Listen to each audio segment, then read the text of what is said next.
My co-creator in this, Monica, and I were talking this morning about the importance of keeping these real. I'm not in a professional studio. I live this. I eat, breathe, and live what I coach in, whether it be with a cancer patient or a surgical patient or all walks of life of people going through divorce, the loss of a child, transition in between jobs, or you're younger and you kind of don't know where to even go in life. Life can feel overwhelmed. And I think at the core of a lot of it, why I'm sharing this with you, is self-doubt. And self-doubt at its core is a survival mechanism. And think of it this way. When you don't have the external validation or the understanding of either how you're feeling or about a situation that you need to navigate, that you have to walk through, I think insecurity rides, like, it's right there. It's just right there. And what are we really insecure about in life? The fear of rejection, the fear of being laughed at, the fear of failure, the fear of looking stupid. Yeah, I mean, it's deep. It's deep, and I have it. I mean, I have it. If somebody corrects me at times, I have a mechanism inside that I don't take it so personally. But that external validation, I think that's what so many people are looking for. And when we feel confused or we feel like we're in the in-between and we don't know what to do, self-doubt, man, it comes creeping in, and it covers up our fear. It covers up so much. Think about today, like when you're out and about, think about what self-doubt does. When somebody says something to you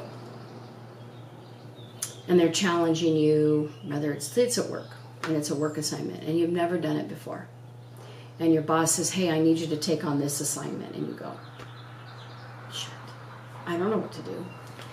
Think about what self-doubt tells you. You're going to get it wrong. Your boss is you're going to get in trouble.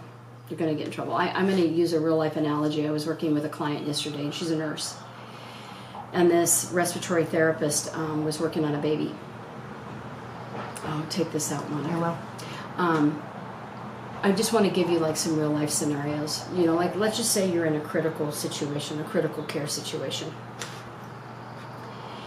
And you have somebody watching you, and you get really nervous.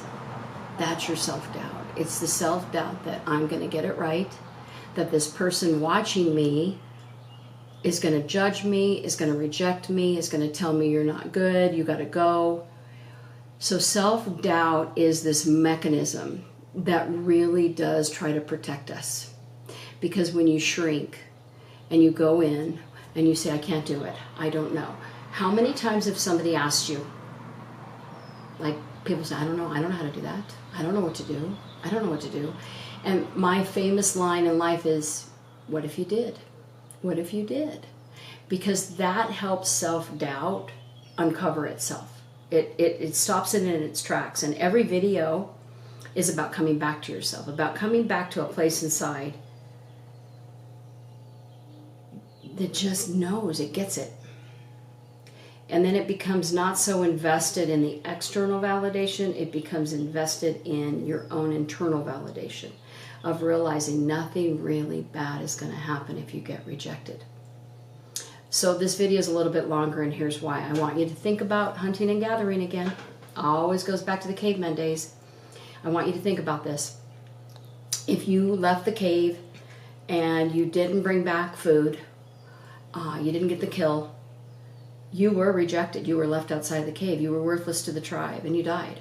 That's a hard wiring inside of us. So I need you to work with your brain in modern day society. You are not going to be left outside. You're not going to not have the survival mechanisms that you need. You will find food, water, and shelter. You will. So I want you to take that off of your table today and say, today's the day I'm going to address my self-doubt. That when it comes up and I feel like I got to go into fight or flight, I got to go into my defense mechanism, I got to go into my survival mode. That's all I want you to become aware of, and I want you to open your hands, and I want you to say, today's the day I'm going to work with my self-doubt. And what's the opposite of self-doubt? I know. I know how to do this. And I'm going to trust in my ability. I'm going to trust in my skill set. I'm going to actually be excited that I learned how to do this project. And I'm going to be really proud of myself. And now you've taken self-doubt and you've turned it on its ear and said, thank you. Without self-doubt, I would have never probably recognized how skillful and talented I really am, and how skilled and talented you really are. That's you. Try it. I think you're going to be pleasantly surprised.